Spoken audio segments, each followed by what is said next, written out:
Здравейте! Искам да направя едно кратко клипче, в което да се докосна до хората, които имат заболявания без решения, като при мен. Всеки, който следи работата ми, макар че не съм била активна от доста дълго време, знае за заболяването на зъбите ми и че съм търсила различни решения.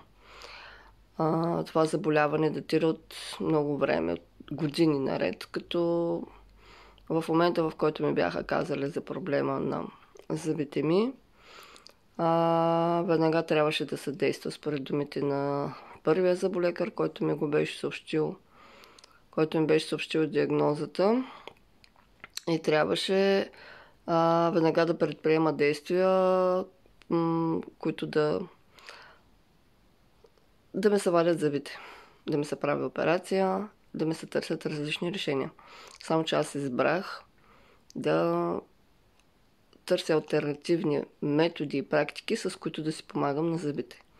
И така вече, може би над 7-8 години са минали от тогава.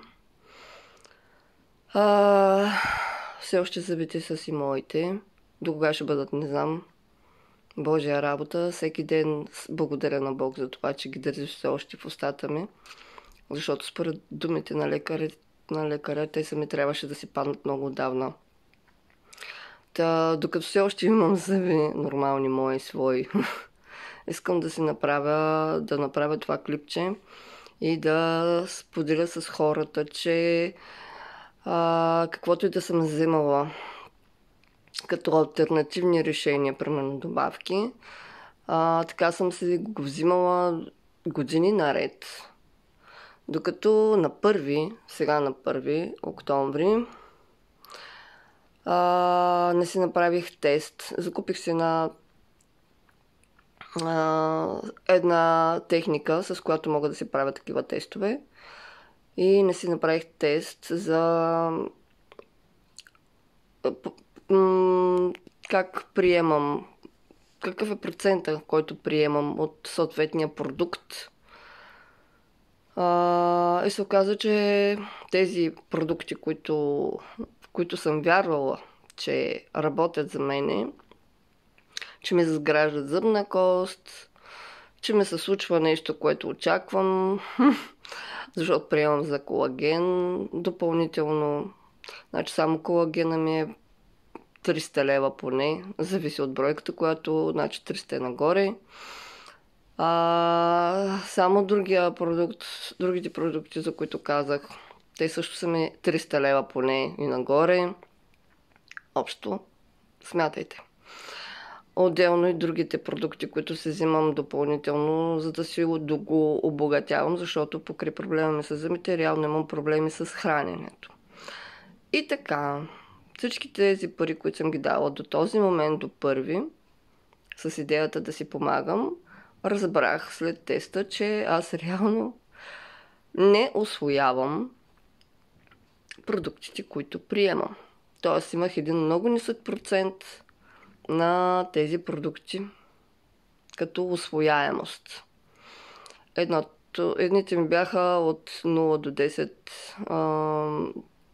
Го слагам като число единици, в смисъл не са били нули, но са били примерно 5, 6, 7, 8, нещо такова забравих, защото тествах няколко продукта. И съответно направихме същите продукти на половинката ми, с която си споделям живота. Той се оказа с единиците му 30 и 40 нагоре, аз с толкова нисък процент. И затова правя това кратко видео, за да мога да подскажа на хората, че е хубаво да си правите такива тестове, когато си закупувате продукти, особено когато ви се налага да купувате скъпи продукти, защото давате едни пари и накрая се оказва, че като при мен. Давала съм ги, едно съм си ги хвърляла на вятъра. Който иска да се свърже с мен, за да може да се направи тест. Аз живея във Варна. Нека да се свърже с мен. Ще му кажа по какъв начин може да си го направи този тест. И според мен е задължително в наистина всеки човек да притежава такава машинка, защото тя ще му помогне много най-малкото в това отношение да си прави такива тестове за хора, които имат дългогодишни и сериозни заболявания, които ако тръгнем по лекари, знаем само за дъщеря ми,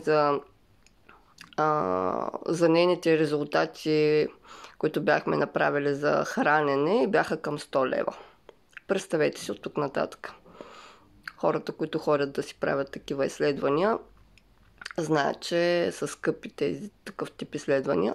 Затова се свържете с мен, ще си оставя контакти или ме пишете под коментарите на видеото или намерете връзка към мен, за да мога да ви насоча и да ви помогна в тази посока, защото в момента, в който хората разберат откъде идва проблема, от кой продукт може да се получава по-голяма усвояемост, който може да ви помогне за определения проблем, просто може да се възползвате и да се решите проблема